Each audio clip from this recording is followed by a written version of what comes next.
Welcome to the Billboard Mastery Podcast, where you will learn the correct way to identify, evaluate, negotiate, perform due diligence on, select the construction type, build, rent the ad space, and operate billboard signs. And now, here is your host, the guy that built from scratch the largest privately owned billboard company in Dallas-Fort Worth, Frank Rolfe.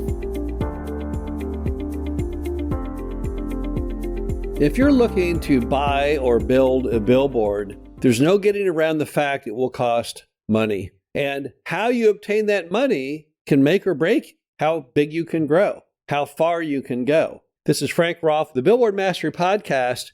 We're going to talk about how to get a bank loan. Now, a bank loan is not the only way that you can obtain the funds to build or buy a billboard. You may already have enough money in your savings. If you want to go into the wooden billboard arena or build a sign on a masonry wall or buy an old dilapidated sign, well, those are not really big, heavy commitments of money. You might be able to do that for a few $1,000s. If you want to get in the monopole business, though, building those big steel billboards, well, that's a different matter. Those are going to be very, very expensive, somewhat similar to a small rental house. It may cost you $50,000, $100,000, $200,000, who knows how much.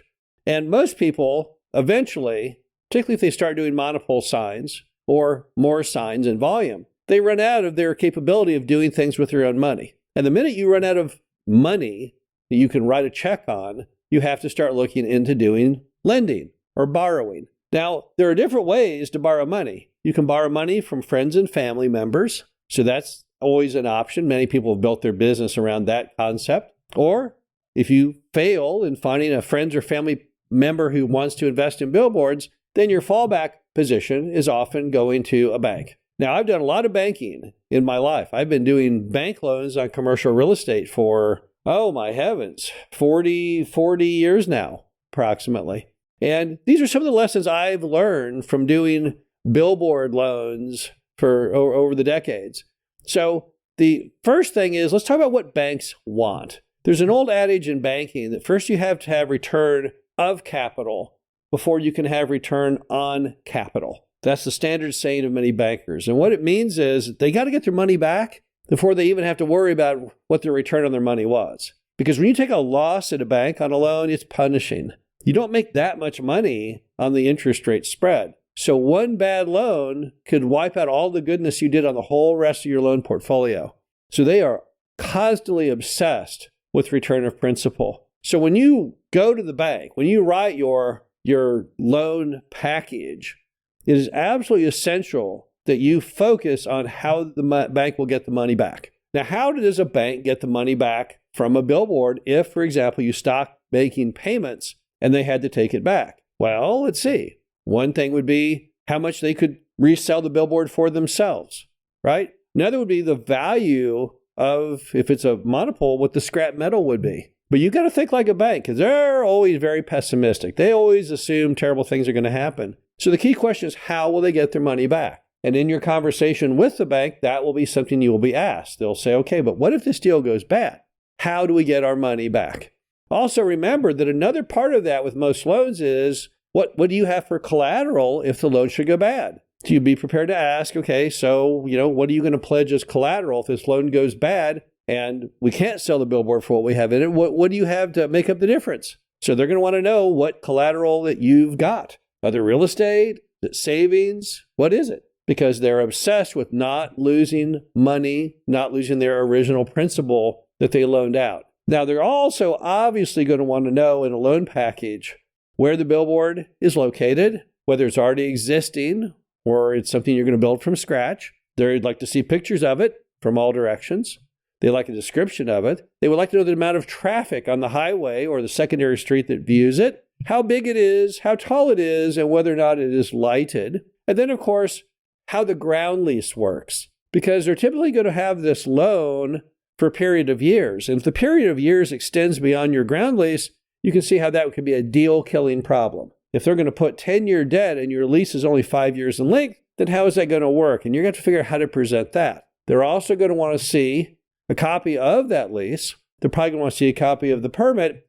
And then they're going to want to see your profit and loss statement known as a P&L showing what you project the money to flow. how much you think you can rent the ads for, and then what you think the expenses will be, leading to what is called the NOI, net operating income, or EBITDA, earnings before interest, taxes, depreciation, and amortization. You can look at both terms up on Google, and there you have it.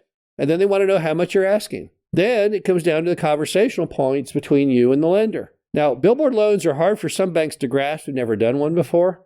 Other banks look at them and think, oh, they're just little tiny microcosms of regular commercial real estate loans. But they're going to ask you then lots of questions. They're going to ask you about your expertise and what you're doing. They're going to ask comps of what other things are going for. They're going to want some level from you of knowledge that you have an idea.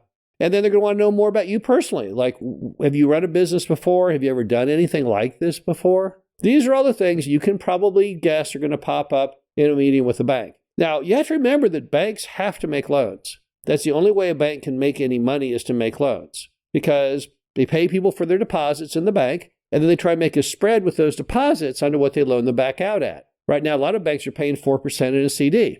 If they reload that money back out to you at 8%, then they're making 4% profit, 4% on that spread. But if they don't make that money, they don't loan that money out, they're paying out 4%, and they got 0% coming in. So don't for a minute think that banks don't want to make loans. Banks very much want to make loans. That is the bread and butter of banking. So don't go in with the opinion they'll say, they don't want me. They'll never want to do this loan. No, they want to do some loans. That loan officer, his job is making loans. If he doesn't get loans made, he could get fired. So no, he's as anxious about you wanting to borrow money as you are him wanting to loan it to you. Now, if you do the banking circuit, if you do everything I just described and it's not working out for you for any reason, it's very scary to do it. And sometimes, to be frank with you, the amounts are too small to get the bank's interest. Because in a world where the single-family homes are $400,000, making a $20,000 or $50,000 billboard loan seems appallingly small to the bank. Now, you need to remind them, though, it will grow in volume over time. My very first bank that I did a bank loan with, over time, I grew so big that I outgrew the bank's ability to loan. I reached their loan maximum. They had to then find another bank, and they participated in my loans out with another bank. It just grew out of one loan. So that's how you overcome anything. Well, it seems kind of small. It's like, well, yeah, but over time, it'll certainly grow in volume. But if all that fails, you still have the friends and family angle, which you could probably hit more aggressively. And you'll learn more of the questions that friends and family will ask you, their thinking methodology from the bank. So every time you talk to a bank, don't be afraid about talking to a bank. It's more of a learning experience. Once you have the first loan or two, you'll have all kinds of swagger, self-confidence. You'll know exactly the kind of thing they ask about. It's pretty much the same from bank to bank. But don't let the fear of asking for a bank loan stop you dead in your tracks. If you want to get out there and do things like the turtle, you have to stick your neck out to make progress. The same is true in banking. But you should always look at it with a positive attitude, that it's something that's good for you and that you'll learn a lot. This is Frank Rolfe, the Billboard Mastery Podcast. Hope you enjoyed this. Talk to you again soon. Thank you for listening to the Billboard Mastery Podcast. Be sure to visit us at www.billboardmastery.com, where you can find past episodes of this show, plus an array of information to help you successfully build, buy, and operate billboard signs.